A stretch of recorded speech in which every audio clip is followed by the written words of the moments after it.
There has been a lot of chatter about who owns Pawleys Island Community Church, and there have been questions as to whether or not Don Williams owns it. He doesn't. The church is the owner of the property. According to an article that I'll share here in a minute, the church had services for the first time back in 1967, but I was unable to find any property records until 1978. That's when First Baptist Church of Georgetown deeded 3 acres to the trustees of Pawleys Island Baptist Church, as it was known then, for the sum of $5.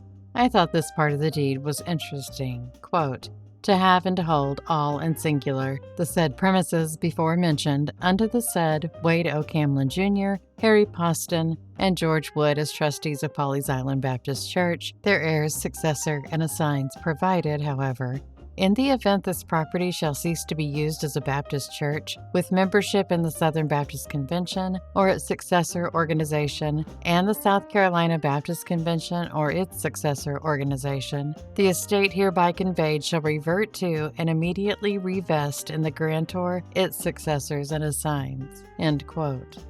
I know that PICC is still affiliated with the South Baptist Convention, but I don't think it's been a member for a while.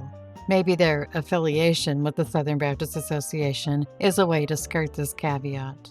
In 1996, Reverend Cliff Barrows in Cobb County, Georgia, gifted the church a house in the Gray Man's Cove community of Pawleys Island. The church then sold it to Don Williams in 1999 for $20,000. I know it's been said that Don Williams had been the pastor there since 1999, but according to this newspaper article from November 16, 2000, Bob Barrows was the pastor. And it reads that Bob Williams was the minister of worship and that Jenny Williams was director of children's ministries. Bob was a typo. It was supposed to be Don.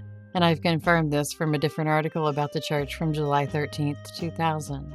The first mention of Don as the pastor was from an article in July 2002. So he became pastor sometime between November of 2000 and the summer of 2002. Until at least 2005, every deed and mortgage was signed by the trustees of the church.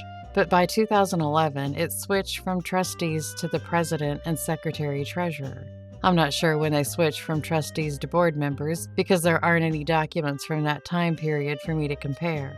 I've mentioned it before, but the most current loan from June of this year shows that John Wyndham is the president and Michael Fields is the secretary-treasurer, the same one who was recently arrested. And he was also the secretary-treasurer as far back as 2011. The church was incorporated as a nonprofit with the South Carolina Secretary of State in 1999, and it looks as though the name changed in 2002. Some people have speculated that the name change was because this was the same time that the then youth pastor of PICC, Tripp Atkinson, allegedly assaulted one of the girls at the church. But she didn't report it to police until 2004, so I'm not convinced the name change had anything to do with that. It could have been more to do with Don Williams becoming the pastor. Even though the church filed as a nonprofit with the South Carolina Secretary of State, they haven't ever filed as a 501c3 with the IRS. Now, it's absolutely not necessary for them to, since churches are automatically tax exempt. However, there are a lot of churches, and especially larger churches, that do file with the IRS as a way to reassure their congregants that they can claim their tithes on taxes. I hope all this rambling made sense and that it clears up any questions as to who owns Pawleys Island Community Church. If you have any questions about anything I've yammered about, leave a comment and I'll see if I can answer it at least somewhat coherently.